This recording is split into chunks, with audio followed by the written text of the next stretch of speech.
defense aspirants, welcome back to my channel SSP Success. For any query regarding SSP and AFSP, please join our Telegram channel SSP Success, whose link is given in the description box. And for more updates regarding SSP and AFSP, do subscribe our YouTube channel SSP Success. So today we are going to discuss an important topic which was in news, and that is India and Japan relationship and its challenges. And why this topic became important, because जो Japan के prime minister थे ना, like he was on the visit in our country. So let's get started with our topic. जैसे कि context का आपको पता ही चल गया है. कॉन्टेक्स्ट ये है, जो जापान के प्राइम मिनिस्टर है जिनका नाम फूमियो किशिडा है, he was on the official visit to Delhi, that means in our country. देखो, अगर हम बात करें इंडिया और जापान के बीच में रिलेशंस की, तो दोनों कंट्रीज के बीच में 2006 से ही एनुअल समिट ऑर्गेनाइज होता है, जिसमें दोनों कंट्रीज मिलके क्या करती हैं, दोनों कंट्रीज के पीएम पार्टिसिपेट करते हैं. एक साल ये इंडिया में होता है, एक साल ये जापान में होता है. और इस साल की अगर हम बात करें तो इस साल जापान के पीएम इंडिया में विजिट पर आए, और एक दिन के लिए जो कि, लेकिन ये जो विजिट थी ना, इस बार ये विजिट पे में focus India Japan special strategic and global partnership पे नहीं किया गया, लेकिन किसी और चीज पे किया गया. और क्यों हमने जो है इस बार स्ट्रैटेजिक एंड ग्लोबल पार्टनरशिप पे फोकस ना करके किसी और चीज पे फोकस किए, रीजन ये है. देखो, अभी आपने देखा होगा कि अभी G20 का जो वो है प्रेसिडेंसी है, वो इंडिया के पास है. एंड अगर हम G7 की प्रेसिडेंसी की बात करें तो वो किसके पास है, जापान के पास. सो दोनों लीडर्स ने डिस्कस किया. क्या डिस्कस किया दोनों ने, कि कौन कौन से इश्यूज एड्रेस किए जाएंगे, और जैसे food and energy security was among them. ठीक है, और उन इश्यूज में कैसे सिंक्रोनाइजेशन को हम एस्टैब्लिश करेंगे. ठीक है, लेकिन एक इशू जो कि है फूड एंड सिक्योरिटी का, वो कैसे फूड एंड सिक्योरिटी का इशू अराइज हुआ, that is because of Russia Ukraine war. अगर हम देखें, रशिया यूक्रेन वॉर की वजह से फूड एंड सिक्योरिटी का चैलेंज फेस करना पड़ रहा है ग्लोबली. और देखो, रशिया और यूक्रेन दोनों ही ऐसी कंट्रीज हैं जो बहुत काफी क्वांटिटी में वीट प्रोड्यूस करती थी.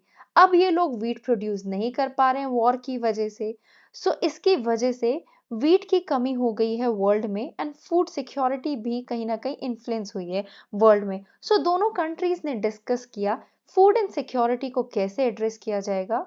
और इस टाइम पर जापान ने क्या किया, $75 बिलियन का प्लान, जिसमें free and open Indo Pacific plan के बारे में बताया. और इस प्लान में जापान दूसरे कंट्रीज के साथ मिलके क्या करने वाला है, दूसरे कंट्रीज कौन कौन से, जो पुअर कंट्रीज हैं इंडियन ओशन में और इंडिया के आसपास, और इंडिया जैसे कंट्रीज के साथ मिलके किस पे फोकस करने वाला है. जापान जो है वो फोकस करेगा किस पे, डेब्ट ट्रैप हो गया आपका एक.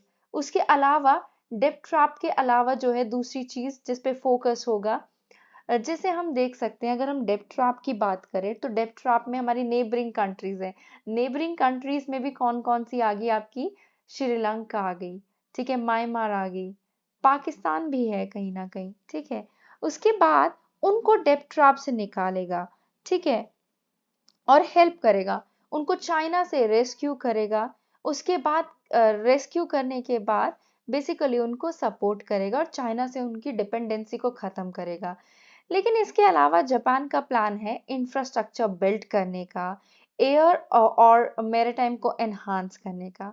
और ये जो प्रोजेक्ट एस्टैब्लिश किया जाएगा वो पुअर कंट्रीज में, स्पेसिफिकली इंडो पैसिफिक रीजन में जो कंट्रीज हैं उन पे ध्यान दिया जाएगा. इसके अलावा जापान के पीएम ने बोला कि जो रशिया की वजह से, बेसिकली रशिया एंड चाइना के वजह से जो चैलेंजेस आ रहे हैं, ठीक है, रशिया के एग्रेशन से और चाइना के एग्रेशन से, सो उनको क्या किया जाएगा, एड्रेस किया जाएगा. या फिर हम एक और वर्ड यूज कर सकते, कंसेंसस एस्टैब्लिश करेंगे इंडिया एंड जापान मिलके कि किस तरीके से चाइना और रशिया को हैंडल करना है. सी इनडायरेक्टली जापान कह रहा है इंडिया को कि आप रशिया को कंडेम करो। किस में? G20 में, जहां पे आप प्रेसिडेंसी होल्ड कर रहे हो, आप वहां पे रशिया को डायरेक्टली कंडेम करो। लेकिन इंडिया अभी तक अलग ही अप्रोच अपना रहा है। देखो, यूक्रेन को सिंपैथी शो कर रहा है कौन? जापान। और सिंपैथी शो करने के लिए जापान के प्राइम मिनिस्टर ने इंडिया के विजिट के बाद कीव में गए और शो किया कि वो यूक्रेन को सपोर्ट कर रहे हैं रशिया यूक्रेन वॉर में। जबकि इंडिया का स्टैंड एकदम ही डिफरेंट है। आप सबको पता है इंडिया के स्टैंड के बारे में। इंडिया अब तक न्यूट्रल रहा है। ना ही इंडिया ने क्या किया है, ना ही इंडिया ने रशिया को डायरेक्टली सपोर्ट किया, और ना ही इंडिया ने बेसिकली यूक्रेन को, इन शॉर्ट, रशिया को क्रिटिसाइज भी नहीं किया, सपोर्ट भी नहीं किया। सो जापान के प्राइम मिनिस्टर हैं, उनकी ये विजिट काफी इंपॉर्टेंट साबित हुई। और इसी टाइम पर चाइना के प्रेसिडेंट जो हैं, कौन? सी जिनपिंग, वो रशियन प्रेसिडेंट व्लादिमीर पुतिन से मिले, ओके, ट्यूसडे को। सो बेसिकली अगर हम न्यू दिल्ली और टोक्यो के रिलेशंस की बात करें, तो ये काफी स्ट्रांग है। जैसे कि हम इन दोनों कंट्रीज को क्वाड में देख सकते हैं। दोनों कंट्रीज के कोलैबोरेशन है, जिसमें जापान ने लोन दिया है फॉर बुलेट ट्रेन, किसको? इंडिया को। और वो इंफ्रास्ट्रक्चर प्रोजेक्ट्स पे काम कर रहा है, कहाँ पे? बांग्लादेश को हमारे इंडिया के नॉर्थ ईस्ट से जोड़ने के लिए। अदर देन दैट, दोनों नेशंस ने जो है काफी ज्यादा सिंक्रोनाइजिंग प्रायोरिटीज को गेन किया, और ये इंश्योर किया कि दोनों जो है मतलब एक तरीके से फेयर तरीके से समिट को ऑर्गेनाइज करेंगे। देखो, ये जो यूक्रेन वॉर है ना, और ये पुशबैक है चाइना का एग्रेशन उनके नेबरहुड में, ये दोनों के कॉमन गोल्स है। बट हमें एक और चीज को एड्रेस करने की जरूरत है। देखो, इंडिया और जापान के दोनों के पर्सपेक्टिव अलग है। जापान जहाँ की पार्ट है यूएस के अलायंस का, और जापान ने ज्वाइन किया है सैंक्शंस अगेंस्ट रशिया। बट जबकि इंडिया नहीं सपोर्ट करता है उसको। और इंडिया की अगर हम बात करें, इंडिया देखो चाइना को कंडेम करता है लाइन ऑफ एक्चुअल कंट्रोल पे, लेकिन वो कभी भी चाइना को साउथ चाइना सी पे या ताइवान स्ट्रेट पे नहीं कंडेम करता। वहीं पे अगर हम बात करें जापान की, तो जापान जो है बेसिकली उनके डिफरेंट ये है जियोपॉलिटिक्स है। ठीक है, सो इन दोनों के शिफ्ट अलग है। तो कहीं ना कहीं दोनों का जो कॉमन गोल है, उसको एड्रेस वो लोग कर भी पाएंगे कि नहीं, वो देखना बाकी है।